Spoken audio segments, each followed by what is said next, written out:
With 76 selections in CSE 2022, Study IQ IS aims at providing high quality IS preparation at a very affordable cost. हमारे P2I यानी कि prelims to interview 2024 live batch के साथ आप CSE exam की तैयारी कर सकते हैं with features like live classes, 1-to-1 mentorship, daily answer writing, success in prelims and mains crash course, 18 books across all subjects, interview guidance program, and the most unique feature, mains residential program with Study IQ students clearing prelims 2024 will be called to Study IQ campus at no additional cost. Hello, मेरा नाम है प्रेरणा सिंह। मैं 68 BPSC की rank 3 हूँ और मुझे DYSP का post मिला है। मेरा जन्म हुआ है झारखंड के धनबाद में, पर मैं ओरिजिनली हाजीपुर वैशाली की रहने वाली हूँ। मेरी स्कूलिंग मेरे नानी के घर से हुई थी, जो कि धनबाद में है, झारखंड के धनबाद में है। उसके बाद मैंने अपनी ग्रेजुएशन यूनिवर्सिटी ऑफ बर्धमान से की है। स्ट्रैटेजी की बात करते हैं तो स्ट्रैटेजी के लिए मैंने बहुत ही स्टैंडर्ड रिसोर्सेज फॉलो किए। बेसिकली मेरा ग्रेजुएशन 2019 में हुआ था और उसके बाद से मैं सिविल सर्विसेज की तैयारी में जुट गई। उस वक्त कोविड का लॉकडाउन भी चल रहा था, तो ये मुझे सेल्फ स्टडी के लिए बहुत अच्छा मौका मिला। मैंने घर पर रहकर ही तैयारी की है। तो मेरे जो रिसोर्सेज रहे हैं वो बहुत ही स्टैंडर्ड रिसोर्सेज रहे हैं। स्टैंडर्ड बुक्स को मैंने फॉलो किया है। जब मैंने शुरुआत इसकी की थी तब शुरू में मैंने ऐसा किया था कि मैंने यूपीएससी के सारे टॉपर्स के जितने भी इंटरव्यूज होते थे, जितने भी वीडियोस हैं, उनको मैं बहुत ध्यान से फॉलो किया करती थी, बहुत ध्यान से सुना करती थी कि उन्होंने क्या स्ट्रैटेजी अपनाई, उन्होंने कौन सी किताबें पढ़ी, किस सब्जेक्ट के लिए उन्होंने कौन से रिसोर्सेज को फॉलो किया। और उनके बहुत सारे टॉपर्स, अलग अलग साल के यूपीएससी टॉपर्स का वीडियो देखने के बाद मैंने खुद के लिए एक अपना टेलर मेड एक स्ट्रैटेजी बनाया। ये सारे ही टॉपर्स का मतलब एक तरीके से समझ जाइए सुझाव या सजेशंस को इकट्ठा करके फिर मैंने खुद के लिए एक टेलर मेड पूरा स्ट्रैटेजी बनाया। तो तैयारी के लिए मैं ऐसा करती थी कि जो भी बुक्स है या जो भी रिसोर्सेज है या जितना भी मेरा सिलेबस है, पूरे सिलेबस को मैं तोड़ दिया करती थी छोटे छोटे सेक्शंस में। और मैं ये निश्चित करती थी कि जो भी सेक्शन, जो छोटे छोटे सेक्शंस को मैंने तोड़ा है, उसको मैं डेली बेसिस पर ख़त्म किया करूँ। मेरे पास एक डेली प्लानर हुआ करता था जो कि आज तक मैं फॉलो करती हूँ डेली बेसिस पर। तो वो प्लानर मैं 30 डेज का, यानी एक महीने का मैं प्लानर बनाया करती हूँ। फिर उसको हटाकर फिर अगले महीने के लिए नया प्लानर बनाती हूँ। तो वो जो प्लानर है उसमें मैं रोज़ रात को नेक्स्ट डे क्या लिखना है या क्या पढ़ना है वो मैं रात को लिख कर और फिर मैं सोया करती थी। जैसे अगर अगले दिन मुझे पंचायती राज और अर्बन लोकल बॉडीज़ पढ़ना है तो वो मैं रात को ही प्लानर में लिखकर सोया करती थी, ताकि अगर आप नेक्स्ट डे उठते हैं तो आपको बिल्कुल क्लियर होना चाहिए कि आज का पूरा दिन मुझे करना क्या है। ये नहीं कि सुबह उठ रहे हैं और फिर सुबह सोचना स्टार्ट कर रहे हैं कि आज क्या करना है। नहीं, आप रात में ही लिख कर सोया कीजिए नेक्स्ट डे आपको करना क्या है। तो इससे ये है कि आप बहुत डायरेक्शन, जो दूसरा दिन है वो पूरा एक सही डायरेक्शन में जाएगा, इधर उधर आप नहीं करेंगे। आते हैं हम लोग बुक्स पर, रिसोर्सेज पर। तो जैसा कि मैंने कहा कि मैंने अपने यूपीएससी के कंटेंट को ही बीपीएससी में एम्प्लॉय किया है, क्योंकि अब एग्ज़ाम का नेचर भी वैसा ही हो गया है। थोड़ा सा यूपीएससी के साइड बीपीएससी अब चला गया है। तो अब यहाँ वन लाइनर्स की उतनी ज़रूरत नहीं पड़ेगी, थोड़ी सी ज़रूरत पड़ सकती है बट उतनी कुछ खास नहीं। तो यूपीएससी का जो स्ट्रैटेजी है या यूपीएससी का जो प्रिपरेशन है उसका थोड़ा सा फ़ायदा मिलता है। ज़्यादा वैसा कुछ भी फ़ायदा नहीं है, मतलब थोड़ा सा मिल सकता है, बट इसमें निराश होने की कोई बात नहीं है। स्टार्ट करती हूँ मैं हिस्ट्री से। हिस्ट्री एंशिएंट, मिडाइवल और मॉडर्न 3 सेक्शन में है। तो उसके लिए मैंने एनसीईआरटी, हिस्ट्री के लिए खास करके ओल्ड एनसीईआरटी मैंने पढ़ा था। एंशिएंट और मिडाइवल के लिए ओल्ड एनसीईआरटी, मॉडर्न हिस्ट्री के लिए स्पेक्ट्रम, और स्पेक्ट्रम को मैंने कई बार पढ़ा है। रिसोर्सेज बहुत रेस्ट्रिक्टेड है, लेकिन उसको मल्टीपल रिवीजन करने से ही मतलब बेनिफिट मिलता है। तो ये हो गया हिस्ट्री। ज्योग्राफी के लिए मैंने 11th और 12th की बस एनसीईआरटी पढ़ी थी। इसके अलावा मैंने कोई भी बुक फॉलो नहीं किया है, बस 11th और 12th की एनसीईआरटी बस। आते हैं पॉलिटी पर। तो पॉलिटी के लिए मैंने स्ट्रिक्टली एम लक्ष्मीकांत का सहारा लिया है। उस बुक को बाइबल कहा जाता है पॉलिटी के लिए। तो वो सच में एक बहुत ही काम की किताब है, और वो चाहे यूपीएससी हो या बीपीएससी हो, दोनों ही एग्जाम्स के लिए एम लक्ष्मीकांत को अवॉइड करना अच्छा नहीं रहेगा। M Laxmikanth is the one stop solution मेरे अनुसार फॉर पॉलिटी। फिर आते हैं इकोनॉमिक्स पर। तो इकोनॉमिक्स के लिए मैंने मृणाल सर की नोट्स से मैंने पढ़ाई की है। वो इकोनॉमिक्स पढ़ाते हैं, उनके वीडियोस भी अवेलेबल है यूट्यूब पर। तो मैंने इनिशियली तो उनके वीडियोस देखे थे यूट्यूब पर जो फ्री अवेलेबल थे। उसके बाद मैंने उनके स्पाइरल मुझे नोट्स मिले, तो वो नोट्स का मैंने सहारा लिया। उसको मैंने कॉम्प्लीमेंट किया था आर्थिक सर्वेक्षण और बजट से। बजट और आर्थिक सर्वेक्षण हमें भारत का मतलब गवर्नमेंट ऑफ इंडिया और गवर्नमेंट ऑफ बिहार बीपीएससी के लिए दोनों ही पढ़ना पड़ेगा। तो मृणाल सर के नोट्स को बजट और इकोनॉमिक सर्वे से मैंने कॉम्प्लीमेंट किया। फिर आते हैं, क्योंकि ये बीपीएससी है तो यहाँ स्टेट स्पेसिफिक जो करंट अफेयर्स है या स्टेट स्पेसिफिक जो नॉलेज है ये बहुत इंपॉर्टेंट हो जाता है। तो बिहार के लिए मैंने केबीसी नैनो और क्राउन पब्लिकेशन की जो बुक आती है उसको फॉलो किया। ऐसे देखा जाए तो केबीसी नैनो और क्राउन पब की जो किताब है दोनों में कंटेंट मोर और लेस सेम ही है। आप कोई एक फॉलो कर सकते हैं, आपको मन है तो आप दोनों ही फॉलो करिए, बट कंटेंट दोनों में लगभग सेम ही है। तो मेरे पास दोनों ही था तो मैंने दोनों को ही बराबर से देखा था। उसके बाद नेक्स्ट सब्जेक्ट है हमारा करंट अफेयर। तो करंट अफेयर के लिए मैं कहना चाहूँगी कि क्योंकि मैं यूपीएससी की तैयारी कर रही थी इसलिए मैंने द हिंदू रेगुलर रखा है। तो द हिंदू से ये होता है न्यूज़पेपर एक आप ज़रूर पढ़ें। न्यूज़पेपर डेली पढ़ने की हैबिट से ये होता है कि करंट अफेयर तो अपडेटेड होता ही है, साथ ही साथ आपका कम्युनिकेशन स्किल इम्प्रूव होता है। चीज़ों को आप बहुत अच्छी ढंग से आप बोल सकते हैं। एक ही चीज़ को आप मल्टीपल तरीके से बोल सकते हैं अगर आप चाहे तो वो जो स्पीकिंग स्किल्स होते हैं या वर्ड्स को जो एक वाइजली यूज़ करने का जो तरीका है वो आपको न्यूज़पेपर पढ़ने से मिलता है, खास करके एडिटोरियल पढ़ने से। तो एडिटोरियल ज़रूर पढ़ें। आप इंडियन एक्सप्रेस भी ले सकते हैं और द हिंदू भी ले सकते हैं, जो भी आपको सुविधा लगे। क्योंकि मैं इंग्लिश मीडियम की हूँ इसलिए मैंने द हिंदू और इंडियन एक्सप्रेस ये न्यूज़पेपर्स पढ़े थे। एडिटोरियल आप ज़रूर पढ़िए। एडिटोरियल पढ़ने से ये होता है कि कोई भी जो मुद्दा है उसके बारे में आपको ज़्यादा क्लैरिटी मिलती है। एक होता है खुद का ओपिनियन, एक होता है और भी लोगों का। अगर सेम टॉपिक पर अगर आप ओपिनियन जानेंगे तो आपका बेस जो है वो थोड़ा वाइड हो जाता है। तो ये होता है न्यूज़पेपर पढ़ने का फ़ायदा। न्यूज़पेपर को मैंने विजन आईएएस के मंथली मैगजीन और पीटी 365 तथा मेंस 365 से कॉम्प्लीमेंट किया था। मैंने इसके अलावा करंट अफेयर्स के लिए कुछ खास कोई और भी मैगजीन फॉलो नहीं किया है। मैं बहुत स्ट्रिक्टली विजन आईएएस को पढ़ा करती थी, अभी भी पढ़ती हूँ। इनफैक्ट मंथली मैगजीन को अगर आप पीटी 365 और मेंस 365 नहीं भी पढ़ पाते हैं विजन का, तो आप मेक श्योर करें कि एटलीस्ट आप विजन आईएएस के मंथली मैगजीन्स को ज़रूर फॉलो करें। उसके कंटेंट काफ़ी ल्यूसिड है, काफ़ी अच्छे हैं कंटेंट, और एग्जाम्स में बहुत ज़्यादा हेल्पफुल है।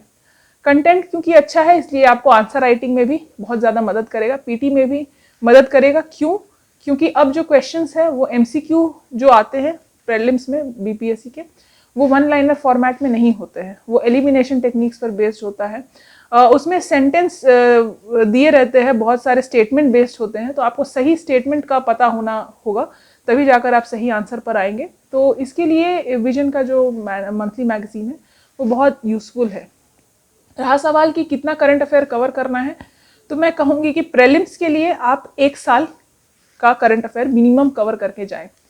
जैसे कि 70th बीपीएससी हमें पता है कि सितंबर में होने वाला है 2024, तो आप एटलीस्ट अगस्त 2023 से अगस्त 2024 तक का विजन मंथली मैगजीन ज़रूर पढ़कर जाएं।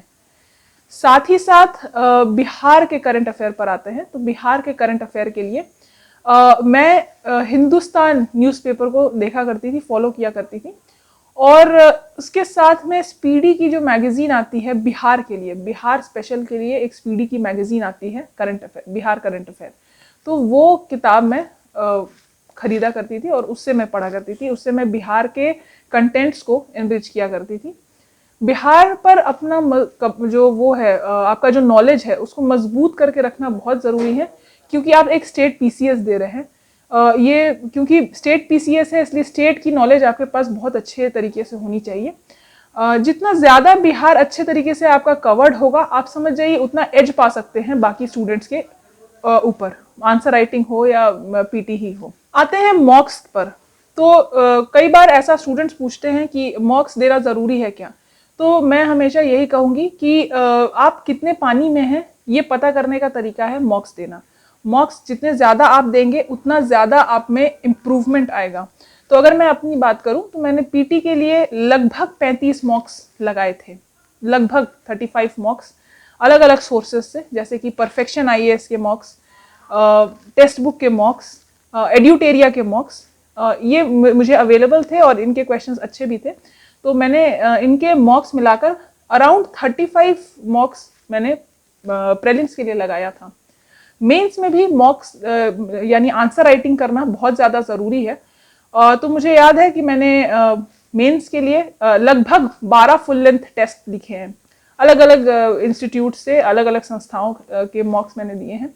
तो उसमें मैंने लगभग 12 फुल लेंथ लिखे हैं। सेक्शनल को अगर इंक्लूड कर दिया जाए तो 7-8 सेक्शनल भी लिखा है, बट मैं तो कहूँगी कि आप फुल लेंथ ज़रूर लिखें कम से कम, क्योंकि एग्ज़ाम का अब नेचर ऐसा हो गया है कि बीपीएससी का जो मेंस है वहाँ आपको 3 घंटे के अंदर 64 पेज लिखना होता है, बहुत ज़्यादा लिखना होता है इनफैक्ट। तो इसमें राइटिंग स्पीड बहुत ज़्यादा मैटर करता है। कंटेंट हम सबके पास होती है, बट अगर 3 घंटे के अंदर उस कंटेंट को आप फुल्ली डिलीवर नहीं कर पाते हैं आंसर पेपर में, तो फिर वो कंटेंट आपके किसी काम का नहीं रह जाता। इसलिए ऐसे में राइटिंग स्पीड की बहुत ज़्यादा महत्व होता है।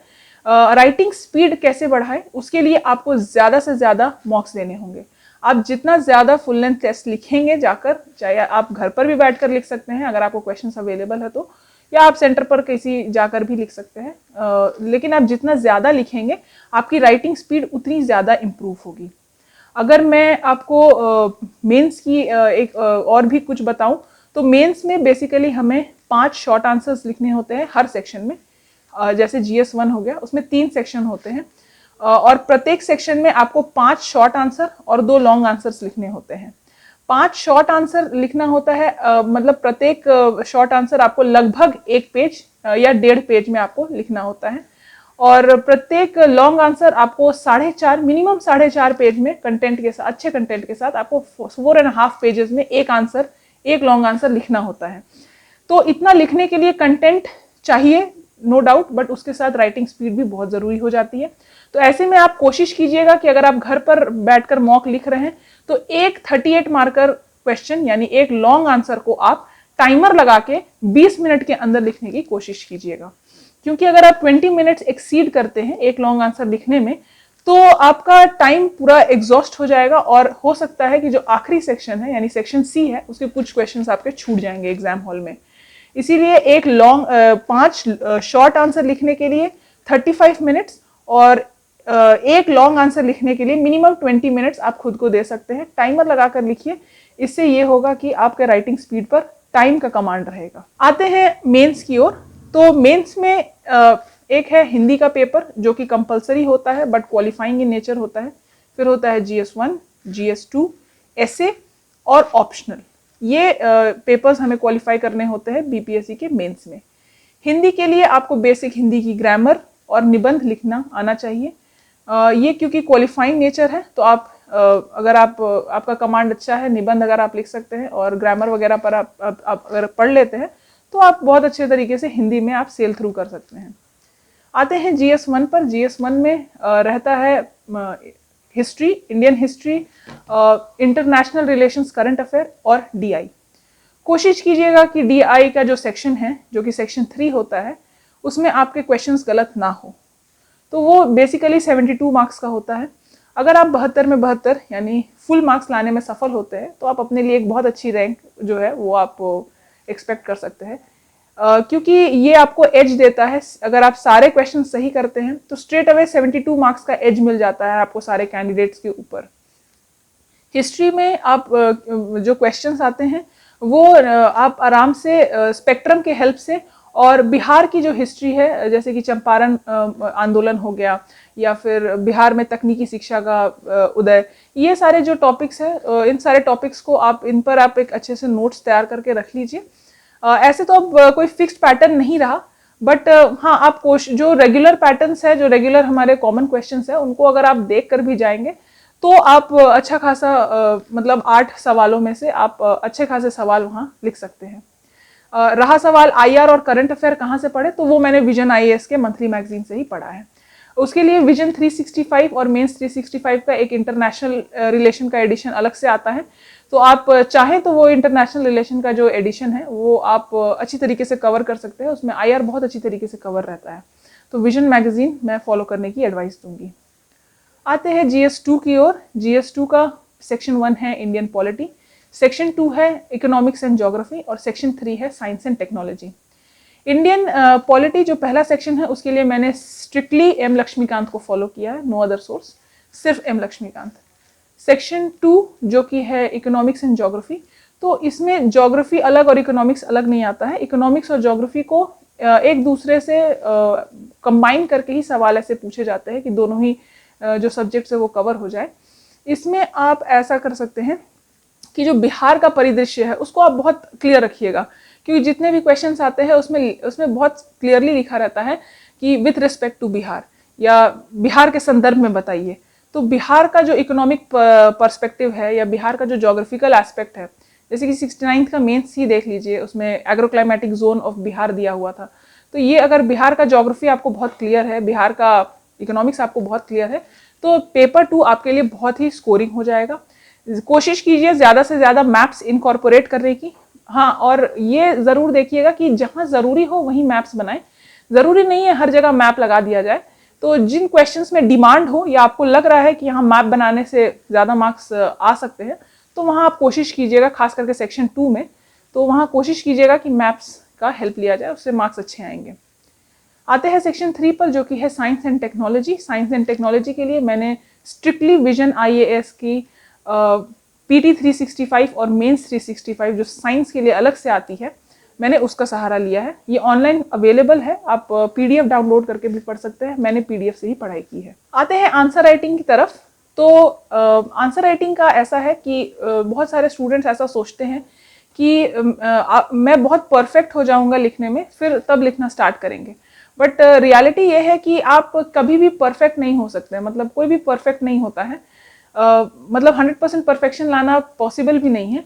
तो आप शुरू कीजिए आंसर लिखना, ठीक है। और ऐसा भी कुछ हार्ड एंड फास्ट रूल नहीं है कि डे 1 से ही आंसर लिखना है, नहीं। आप पढ़ाई पहले शुरू कीजिए, एक बेस बना लीजिए, एक फाउंडेशन सा तैयार कर लीजिए। जो आपको लगता है कि आपके पास थोड़ी बहुत फाउंडेशनल नॉलेज है, मतलब थोड़ा सा फाउंडेशन आप कम से कम जानते हैं, तो लिखने का प्रयास कीजिए। जो पहला आंसर होता है वो किसी का भी परफेक्ट आंसर नहीं होता है।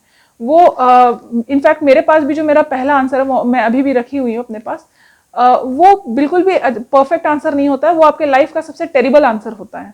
बट इसमें निराश होने की कोई बात नहीं है, वो आप डेली इंप्रूव, डेली लिखते जाएंगे। जितना ज्यादा लिखेंगे आप एकदम परफेक्शन की ओर, ऑलमोस्ट परफेक्शन की ओर पहुंच सकते हैं। परफेक्ट तो नहीं हो सकता कोई, बट ऑलमोस्ट परफेक्शन की ओर आप जा सकते हैं। जितने ज्यादा सवाल आप लिखेंगे, जितना ज्यादा आंसर राइटिंग आप करेंगे, उतना ज्यादा ये आपके लिए लाभदायक होगा।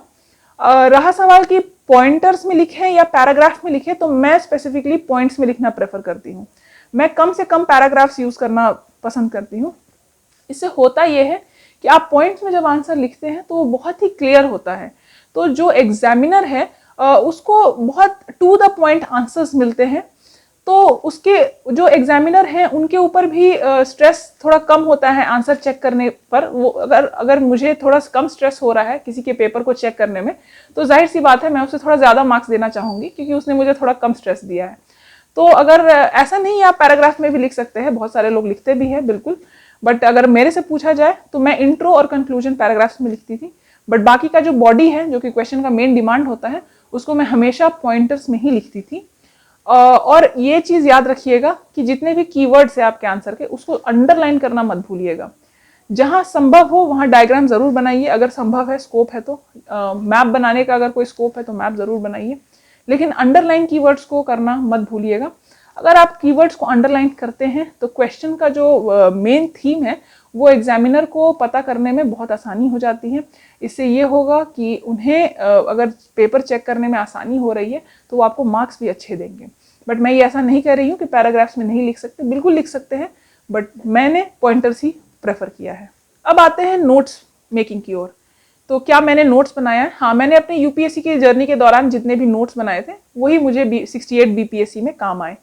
तो नोट्स मैंने, ऐसा है कि सारे सब्जेक्ट के नोट्स मैंने नहीं बनाए हैं ऑनेस्टली। जैसे कि हमारा हिस्ट्री का सेक्शन हो गया, तो उसमें एंशियंट हिस्ट्री है, मिडाइवल और मॉडर्न, तो स्पेक्ट्रम अपने आप में एक बहुत ही नोट्स के फॉर्म में है, उसका नोट्स बनाने का कोई मतलब नहीं बनता। और वैसे ही हो गया अपना एंशियंट और मिडाइवल हिस्ट्री, वो भी एनसीईआरटी है, बेसिक बुक है, तो उसमें नोट्स बनाना मैंने नहीं बनाया था। फिर आते हैं पॉलिटी में, तो एम लक्ष्मीकांत का अगर आप नोट्स बनाने जाएंगे तो आप पता चलेगा कि बुक को आपने वापस से कॉपी कर लिया अपने नोटबुक में, तो एम लक्ष्मीकांत का नोट्स नहीं बनाया जा सकता, उस बुक को आपको डायरेक्टली ही पढ़ना होगा। सेम गोज फॉर ज्योग्राफी, ऐसा ही है क्योंकि वो एनसीईआरटी है। ऐसे कुछ खास मैंने नोट्स नहीं बनाए हैं। मैंने डायरेक्टली जो है पीडीएफ स्टैंडर्ड बुक से पढ़ाई की है, और कुछ सोर्सेज जैसे कि करंट अफेयर हो गए और विजन आईएएस के मैगजीन है, तो उनको मैं ऑनलाइन मैं पीडीएफ डाउनलोड कर लिया करती थी और ऑनलाइन ही मैंने उन सब मैगजीन्स को पढ़ा है। नोट्स मैंने किसके बनाए हैं? नोट्स मैंने बिहार के लिए नोट्स बनाए थे। बिहार के लिए मैंने केबीसी नैनो और क्राउन पढ़ा था, बट जो बिहार का करंट अफेयर है उसका मैं बहुत अच्छे से नोट्स बनाया करती थी। तो मेरे पास साल भर के बिहार के जितने भी क्रिस्प डेटा है या फिर जितने भी सर्वेज हुए हैं, ये सब मैंने बहुत अच्छे से कॉपी में मैंने सारे नोट्स बना कर रखे हैं। बिहार के लिए मैं बहुत अच्छे से मैंने नोट्स बना कर रखे हैं। आते हैं रिवीजन की ओर, तो रिवीजन कितना ज़रूरी है? तो ऐसा है कि जो बुक्स है, जो स्टैंडर्ड सोर्सेज हैं, वो सबके पास हैं। जो लक्ष्मीकांत आपके पास है वही लक्ष्मीकांत की किताब मेरे पास है, वो लक्ष्मीकांत की किताब सबके पास है। डिफरेंस इससे होता है कि किसने उस किताब को कितनी बार पढ़ा है। तो ऐसे देखा जाए तो स्टैंडर्ड सोर्सेज जो है वो सारे फिक्स्ड है, और आपके पास जितनी किताबें हैं लगभग पूरे बिहार के पास वही किताबें हैं। तो डिफरेंस कहाँ आता है कि आपने कितनी बार रिवीजन किया है।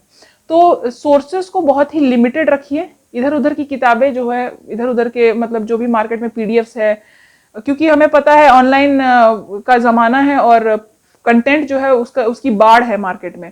तो एक ही सब्जेक्ट के बहुत सारे आपको नोट्स वगैरह मिलेंगे इधर उधर के, तो आपको सब फॉलो करने की ज़रूरत नहीं है। आप स्टैंडर्ड सोर्सेज पर ही चिपके रहिए, और उसी जो भी आपके लिमिटेड सोर्सेस है कोशिश कीजिए कि उसे ही मल्टीपल रिवीजन उसकी की जाए। जितनी ज़्यादा आप रिवीजन करेंगे आप उतने ज़्यादा एक्सीलेंट होते जाएंगे। तो बुक्स उतने ही रखिए, फिक्स्ड बुक रखिए, अपने बुक शेल्फ को क्राउडेड मत रखिए, बहुत लिमिटेड रिसोर्स रखिए, लेकिन मेक श्योर कि आप उसको एक बहुत ज़्यादा बार रिवाइज करें ताकि आपको दिमाग में क्लैरिटी हो। इतना रखिए कि एटलीस्ट आपको पता हो कि कौन से एटलीस्ट किस पेज में कौन सा टॉपिक लिखा हुआ है। ऐसा भी करना ज़रूरी नहीं है, बस आप इतना रखिए कि मल्टीपल रिवीजन हो ताकि आपको पता रहे कि हाँ ये मैंने पढ़ा है। आते हैं टाइम मैनेजमेंट पर, तो मुझसे अगर पूछा जाए कि मैं कितने घंटे पढ़ती थी, तो मैं ऑनेस्टली 4 से 5 घंटे ही पढ़ती थी डेली। लेकिन मेरा ऐसा है कि मैं बहुत कंसिस्टेंट हूँ। अगर मुझे 4 से 5 घंटे पढ़ने हैं तो मैं डेली ही पढ़ा करती थी। मुझे याद है कि 2023 में मैं अपने जन्मदिन के दिन भी पढ़ रही थी। मेरे साथ कोई नहीं था और जन्मदिन मेरे अपने बर्थडे के दिन भी मैं पढ़ ही रही थी। तो इसको बोलते हैं कंसिस्टेंसी। ये थोड़ा सा सैक्रिफाइस है, ज़रा सा है, कुछ समय के लिए आपको करना पड़ता है। कंसिस्टेंट रहिए। बहुत ज़्यादा स्ट्रेस लेने की ज़रूरत नहीं है। ऐसा मत सोचिए कि 12 घंटे या 14 घंटे पढ़ना है। पढ़ते हैं कुछ लोग, नो डाउट, इसमें कोई गलत बात भी नहीं है, सबकी अपनी अपनी कैपेसिटी होती है। बट अपने आप को बहुत ज़्यादा स्ट्रेस मत दीजिए, क्योंकि अगर आप बहुत ज़्यादा स्ट्रेस देंगे खुद को तो आप दूसरे दिन से खुद को ड्रेन्ड फील करेंगे। तो ऐसा होगा कि 2 दिन आप 12 घंटे पढ़ेंगे या 10 घंटे पढ़ेंगे, तीसरे दिन हो सकता है आप 10 घंटे फिर से पढ़ ले, लेकिन चौथे दिन से आप डीमोटिवेटेड फील करेंगे। फिर आपको ये जो तैयारी है ये थोड़ा सा बहुत थकाऊ लगने लगेगा। और एक चीज़ याद रखिए कि सिविल सर्विसेज की जो तैयारी है ये आपका टाइम डिमांड करती है। ये एक बहुत लंबा जर्नी है, ये एक दिन का एग्जाम नहीं है। इसमें एक नॉर्मल एग्जाम को कंडक्ट होने में और रिजल्ट आने में 1.5 साल लग जाते हैं, मिनिमम 1.5 से 2 साल लग जाते हैं। तो 1.5 साल तक अपनी कंसिस्टेंसी बनाए रखना बहुत बड़ी बात है। अगर 1.5 साल तक आपको कंटिन्यूड कंसिस्टेंट रहना है, इसके लिए आप अपने आप को ऐसा रखिए कि तैयारी के दौरान जो है आपको अपना जो पढ़ाई है वो बोझ ना लगे। डेली पढ़िए, 4 घंटे ही पढ़िए, बाकी का समय खुद को दीजिए। कुछ हॉबी है तो उसको परस्यू करिए। जैसे कि मेरा हॉबी था जिम जाना और वर्कआउट वगैरह करना। तो अगर मैं कभी जिम ना भी जा पाऊँ तो मैं कान में ईयरफोन्स या गाने लगाकर मैं वॉक पर चली जाया करती थी। इससे ये होता था कि थोड़ा सा माइंड फ्रेश फील करता है। या फिर आपका जो भी हॉबी है, जैसे गाना गाना या फिर डांसिंग, तो आप अपने हॉबी को कुछ टाइम ज़रूर दीजिए। अपने दोस्तों से बात कीजिए, घर वालों से बात कीजिए। कुछ नहीं है तो फ़ोन में कुछ अच्छे वीडियोस वगैरह देखिए, मूवीज़ देखिए। इससे ये होगा कि क्योंकि ये एक मैराथन है, स्प्रिंट तो है नहीं, लंबा समय है, तो ये पूरे एक लंबे कोर्स में आप अपने सेल्फ को भी टाइम दे पाएंगे और अपनी पढ़ाई को भी जारी रख पाएंगे। तो ये था मेरा स्ट्रैटेजी टाइम मैनेजमेंट को लेकर। आते हैं कि इंटरव्यू मुझसे क्या सवाल पूछे गए। तो मेरा इंटरव्यू जो है वो लगभग 20 मिनट के अराउंड चला। तो इंटरव्यू बोर्ड, जब आप घुसने वाले होते हैं, जब आप वेटिंग एरिया में होते हैं, तब आपके अंदर बहुत ज़्यादा नर्वसनेस होती है, तब हार्ट बीट बहुत तेज़ चलता है। क्योंकि ऐसा है कि वो जो 15 या 20 मिनट का जो टाइम फ्रेम है, उसमें आपका जो करियर है या फिर हो सकता है आने वाला 1 साल क्या होने वाला है, वो 15 मिनट में डिसाइड हो जाता है। तो वो 15 मिनट बहुत नर्वसनेस में बीतता है, मतलब जो बाहर आप वेटिंग एरिया में रहते हैं। लेकिन जैसे ही आप अंदर एंटर करते हैं, आप चेयरमैन को ग्रीट करते हैं, बैठते हैं, तो आपको वो बहुत रिलैक्स कर देते हैं। जो बोर्ड मेंबर्स हैं वो बहुत एक्सपीरियंस्ड लोग होते हैं, वो आपको इतना रिलैक्स कर देंगे कि फिर आप एकदम ईज हो जाएंगे। मुझसे एंटर करते ही मुझसे मेरा ग्रेजुएशन का ईयर पूछा गया, ग्रेजुएशन का सब्जेक्ट पूछा गया, और उसके बाद मुझसे मेरा पोस्ट प्रेफरेंस पूछा गया। तो मेरा post preference Bihar police service था, उसके बाद बिहार एजुकेशन सर्विस था, और फिर बिहार फाइनेंस सर्विस। तो मेरा जो इंटरव्यू है 20 मिनट के लगभग चला, और मेरे जो मेजॉरिटी क्वेश्चंस थे वो बिहार पुलिस पर ही था, पुलिसिंग पर था बेसिकली, और विमेन ओरिएंटेड था। महिलाओं से जुड़े सवाल पूछे गए, जैसे कि महिलाओं के स्वास्थ्य पर आधारित, या बिहार सरकार की कुछ योजनाएं जो महिलाओं को सशक्तिकरण दे रही हैं। तो बिहार सरकार की महिलाओं से जुड़ी योजनाएं, और महिलाओं के ऊपर जितने सवाल है कि महिलाओं को प्रोत्साहन देने के लिए क्या क्या करना होगा, ये ऐसे करके सवाल थे मेरे। और पुलिस से संबंधित कुछ सिचुएशनल क्वेश्चंस भी मुझसे पूछे गए थे। लगभग 20 मिनट चला इंटरव्यू, और फिर मैंने थैंक यू बोला और बस मैं बाहर आ गई।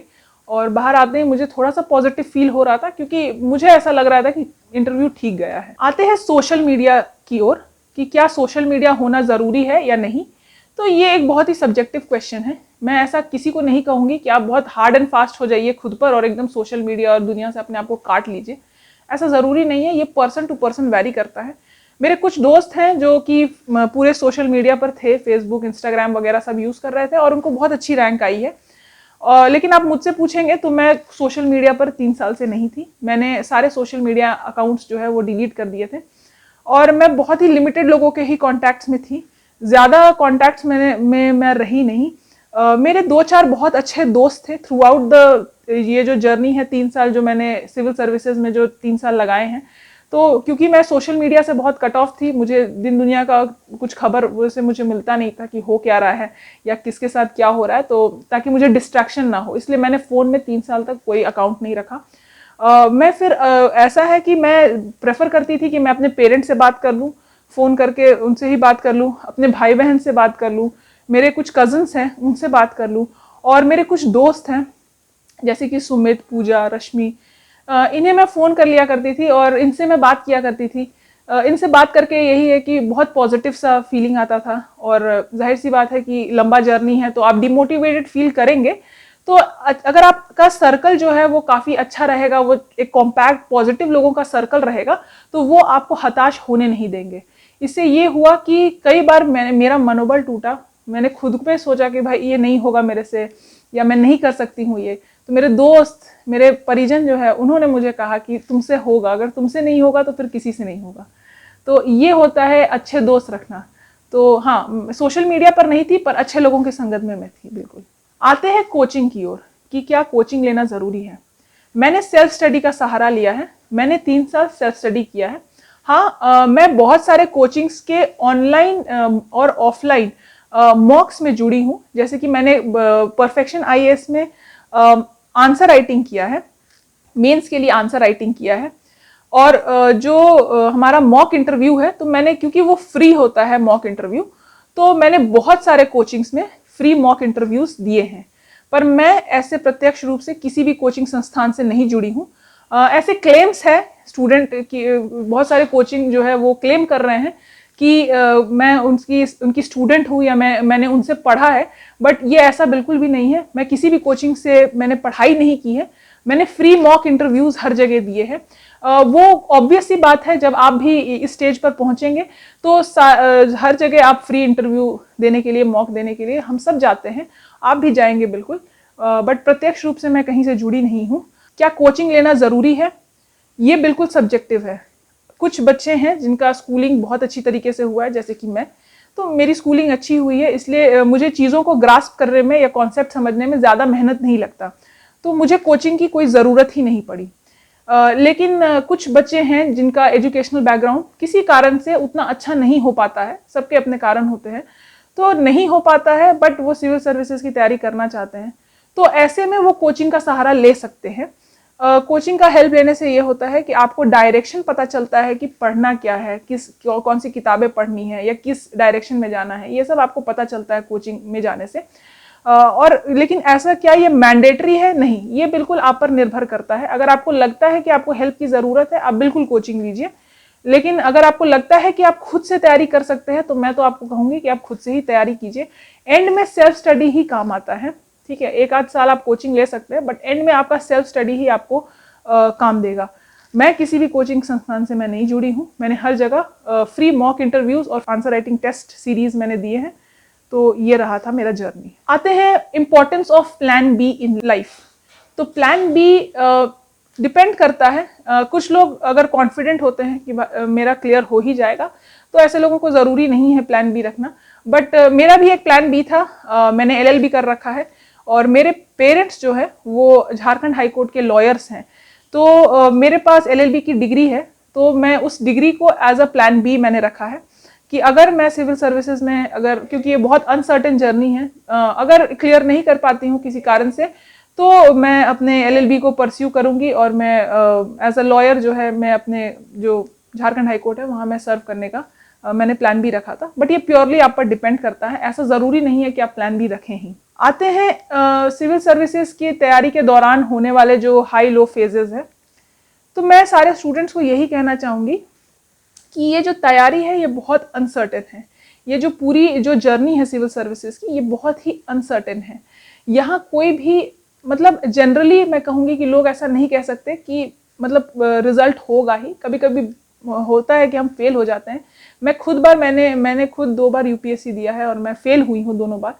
तो ये जो फेलियर है ये पार्ट एंड पार्सल है इस प्रोसेस का। फेलियर को आप ऐसे मत लीजिए कि फेल हो गए यानी मेरे ऊपर लूजर का टैग लग गया, नहीं। कुछ समय के लिए, जाहिर सी बात है, अभी फेल किए हैं तो कुछ वक्त के लिए आपको बुरा लगेगा, कुछ वक्त के लिए आप डिमोटिवेटेड हो जाएंगे, फिर सेल्फ डाउट भी आता है, तो ये सब बहुत कॉमन है। ऐसा मत सोचिएगा कि ये सिर्फ आपके साथ हो रहा है, ये कॉमन टॉपर सिंड्रोम है, ये हर टॉपर के साथ होता है। UPSC के भी जो रैंक 1 हो या BPSC के रैंक 1 हो या जो भी हो, किसी भी एग्जाम के जो टॉपर्स हैं, सबके साथ ऐसा होता है कि हताशा की एक घड़ी आती है, हर वक्त लगता है, हर दूसरे दिन ऐसा लगेगा कि मेरे से नहीं होगा या क्या कर रहे हैं। क्योंकि जाहिर सी बात है कि आप जब PT देते हैं और जब आपका फाइनल रिजल्ट आता है, 1.5 साल का इसके बीच में एक गैप होता है, तो 1.5 साल तक आपको बिल्कुल अंदाजा भी नहीं होता है कि आपके लाइफ में चल क्या रहा है या आप क्लियर करेंगे भी या नहीं। तो सोचिए कि ऑलमोस्ट 1.5 साल बाद आपको पता चलेगा कि 1.5 साल आपने जो स्ट्रगल किया है वो किसी काम का था भी या नहीं। तो ऐसे में थोड़ी सी एंग्जाइटी होना, थोड़ा प्रेशर क्रिएट होना, थोड़ा सेल्फ डाउट आना, ये सब बहुत कॉमन है। मगर याद रखिएगा कि UPSC BPSC जैसे जो एग्जाम्स हैं, ये स्प्रिंट नहीं है, ये मैराथन है, ये इसमें समय लगेगा, आपको वक्त देना ही पड़ेगा। स्वामी विवेकानंद का कोट है, arise awake and stop not until the goal is reached. तो तब तक मत रुको जब तक तुम्हें अपनी लक्ष्य की प्राप्ति नहीं होती है।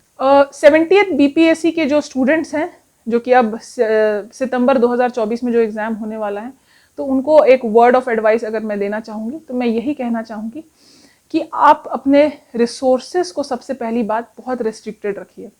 मल्टीपल रिसोर्सेज की ओर मत भागिए। जो आपके पास रेस्ट्रिक्टेड रिसोर्सेज है उसको मल्टीपल टाइम आप रिवाइज करिए। ऐसा है कि मल्टीपल रिवीजन ही आपको सक्सेस दिलाएगा। अगर आना होगा क्वेश्चंस तो उतने ही रिसोर्सेज में आप क्लियर कर लेंगे, और अगर नहीं क्लियर करना हुआ तो आप चाहे कितनी भी किताबें पढ़ ले, वो नहीं क्लियर होगा। तो ये सबसे पहला तो हो गया मटेरियल। दूसरा हो गया कंसिस्टेंट रहिए। डिसिप्लिन लाइफ में रहना बहुत ज़रूरी है। एग्ज़ाम क्लियर होने पर कोई ऑफिसर नहीं बनता है, ये प्रेपरेशन का जो ये पूरा दौर है, ये जो पूरी जर्नी है, ये आपको एक ऑफिसर बनाने के लिए ही ये ऐसा ये एग्जाम प्लान किया गया है। प्रेपरेशन के दौरान ही आपके अंदर जो जितने सारे चेंजेस आते हैं, आपके लाइफस्टाइल में, आपके डिसिप्लिन में जितने चेंजेस आते हैं, यही ऑफिसर लाइक क्वालिटीज़ होते हैं। तो इन सारे क्वालिटीज़ को आप प्रेपरेशन के दौरान ही खुद में इनकलकेट कीजिए। डिसिप्लिन बनिए, अपने काम को, अपने गोल को लेकर थोड़े से मोटिवेटेड रहिए।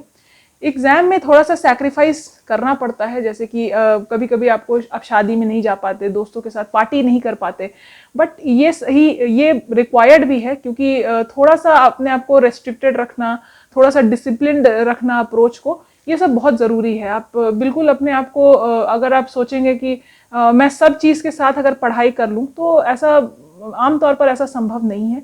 कंसिस्टेंट रहिए, ज़्यादा से ज़्यादा मॉक्स लगाइए, मॉक्स को अवॉइड मत कीजिएगा। मॉक्स बहुत ज़रूरी होता है एग्ज़ाम को क्लियर करने के लिए।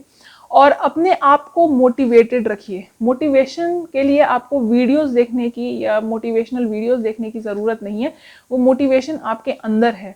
तो वो मोटिवेशन आपके अंदर से ही आएगा। आप अपने आप से पूछिए कि आप यहाँ आए क्यों हैं, यहाँ आने का रीज़न क्या है। तो जब आप अपने आप से पूछिएगा वाई, तो हाउ आपका बहुत क्लियर हो जाएगा। अगर आप खुद से पूछेंगे कि मुझे ये क्यों करना है, आपके अंतरात्मा अगर आपको जवाब देती है कि मुझे ये क्यों करना है, तो कैसे करना है ये बहुत क्लियर हो जाएगा। बीपीएससी में मेरा ऑप्शनल सब्जेक्ट जो है वो सोशियोलॉजी रहा है, और अब क्योंकि बीपीएससी में ऑप्शनल पेपर जो है वो एमसीक्यू बेस्ड हो गया है, तो ये एक पैरिटी देता है सारे ऑप्शनल्स में। ऑप्शनल होने एमसीक्यू होने से ये होता है कि सारे ऑप्शनल्स को बराबर का लेवरेज मिलता है। ऑप्शनल के लिए मैंने essential sociology by Nitin Sangwan इसका फॉलो किया था। इस बुक को मैंने फॉलो किया है। ये अच्छी किताब है, यूपीएससी के लिए भी अच्छी किताब है। तो इस किताब से मैंने सोशियोलॉजी को पढ़ा था, और आप बेसिक्स पढ़कर, मतलब आप क्योंकि ये क्वालिफाइंग पेपर है, तो आप बिल्कुल क्वालिफाई कर सकते हैं। रहा सवाल स्ट्रैटेजी का, तो इस बार मैंने क्या ऐसा स्ट्रैटेजी अपनाया जो कि इस बार मैं पास हो गई, बट प्रीवियस अटेम्प्ट में मैं फेल हो गई। वो ये रहा कि मैंने जो है बहुत फोकस, मेरे अंदर कमी थी, मैंने फोकस नहीं बना कर रखा। मैं थोड़ी डिस्ट्रैक्टेड रहा करती थी, और मैं बहुत सारे मटेरियल्स को, बहुत सारे सोर्सेज को फॉलो किया करती थी। मैं हर दूसरे दिन अपने स्ट्रैटेजी को चेंज किया करती थी। फिर इस वाले अटेम्प्ट में मैंने फाइनली खुद को डिसाइड किया कि मेरे पास जितने भी कंटेंट है या जितने भी बुक्स है, मैं उतने ही बुक्स को, जो कि बहुत कम है, इनफैक्ट आप मेरा अगर बुक शेल्फ देखेंगे तो वो बहुत कम है, बहुत कम किताबें हैं मेरे पास। बस मैंने खुद को इस बार ये कहा था कि मैं इतने ही, अगर क्लियर करना होगा तो मैं इतने ही किताब में इस बार क्लियर करूंगी, और अगर नहीं क्लियर करना हुआ तो मैं कितनी भी किताबें ले लूँ वो नहीं क्लियर होगा। तो मैंने खुद के अंदर बहुत सारी चीज़ों को सुधार किया। मैंने अपने अंदर डिसिप्लिन लाया है, और अपने काम के प्रति मैं थोड़ी सी और फोकस्ड हो गई हूँ। तो ये था मेरा 68th पीपीएससी का जर्नी। मैंने, आई होप मेरे जर्नी से आपको कुछ फ़ायदा मिला होगा। Thank you for watching DKT. Thank you DKT for taking my interview, for having me here.